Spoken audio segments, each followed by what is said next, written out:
Hello everyone, it's Lindsay, and today I'm back with a Bible journaling process video for you guys. I am kicking off, jumping in, starting the poured out devotional kit from ByTheWell4God. Now, unfortunately, this devotional kit is sold out. They may be restocking down the road, like months from now. So I'm going to go ahead and link my unboxings and all that down below if you're curious to check that out. Like I said, it may come back into stock later on, but I did still want to create and give you guys some inspiration. Now, I have to be completely honest with you. At the time that I'm filming this particular video, I am in the midst of studying for midterms this week, and I'm way behind in a bunch of drawings and projects that I should be doing for this week, plus filming all the content, plus, and life, and some like design jobs that I've picked up. Praise God for that.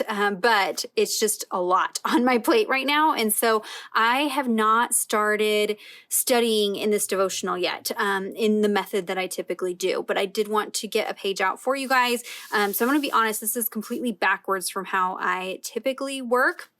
I have read through the devotional, looked at the scripture, but I haven't gone into depth of writing out the scriptures, looking up commentary, all of that. So I do want to be upfront and honest about that. But as I was working through and kind of reading through the devotional, I came to day 4 and this passage in John 14:6, and I just thought this would be a good kind of focus verse for me as I work through this devotional. And so I just did kind of a little quick study looking at some commentary, but kept it pretty simple. And then I'll share in a future video my notes as I go into my in-depth study. But for John 14:6 is where I'll be journaling. Now, obviously, I've already journaled on the page, so I'll be actually journaling opposite of this. But John 14:6 said, Jesus said to him, I am the way and the truth and the life. No one comes to the Father except through me.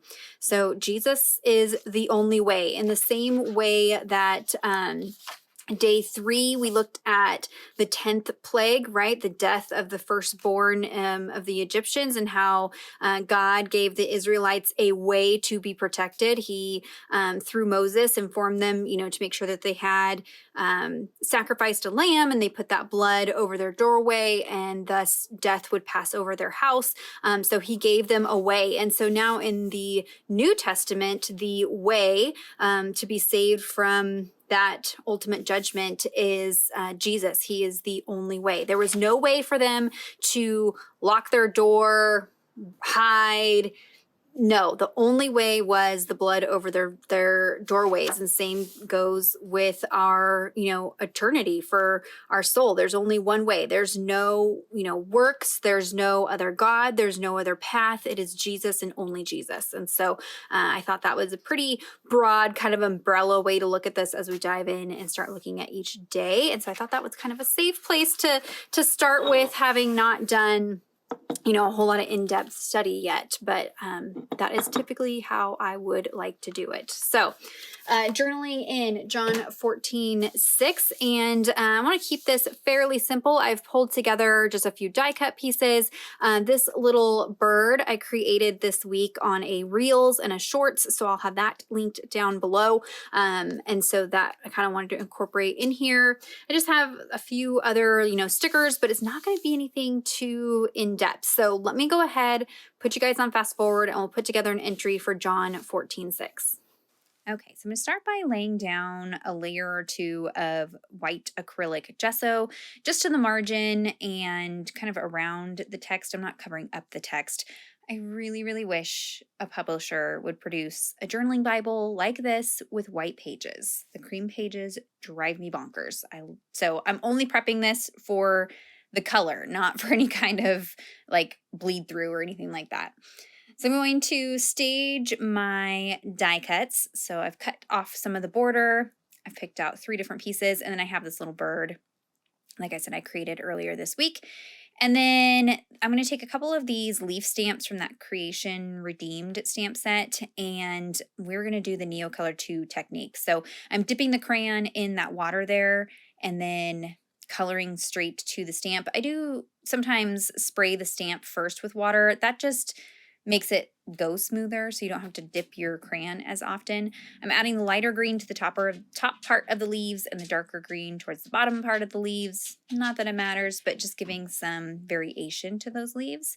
So I've stamped that towards the top, and when I stamp it down on the page, I do hold the stamp to the page for a few seconds just to let that pigment grab a hold of the page, transfer from the stamp, dry just a little bit. That way when I pick up the stamp, it doesn't just all pool together in a blob. There is some blobbiness, but you maintain some more of the detail if you let it sit for a few seconds.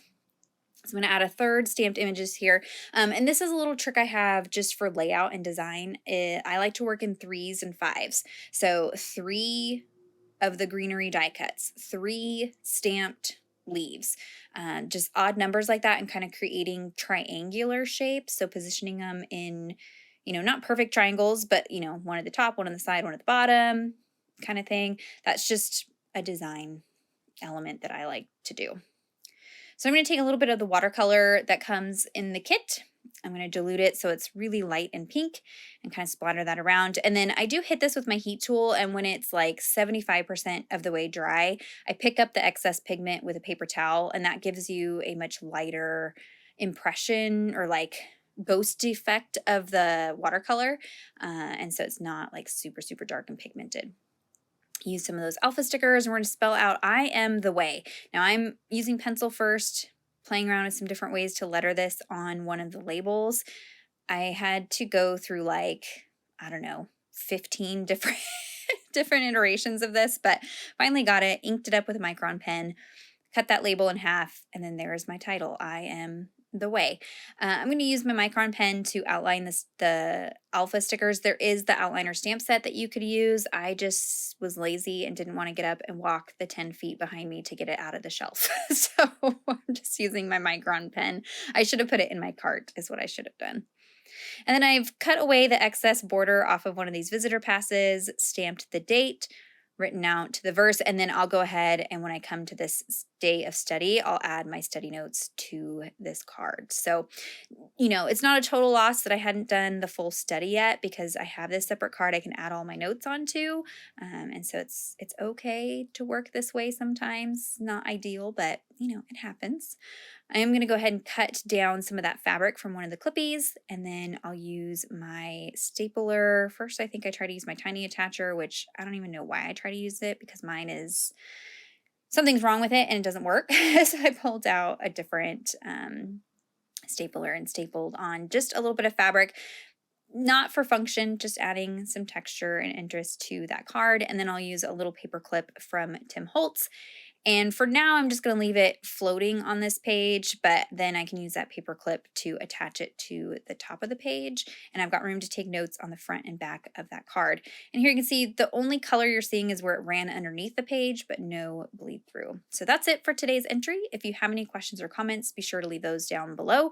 Check out the description box for all of the links to things that I've used today. Give this video a thumbs up if you enjoyed it. Subscribe to my channel if you're not already subscribed. And until next time, thank you so much. Bye-bye.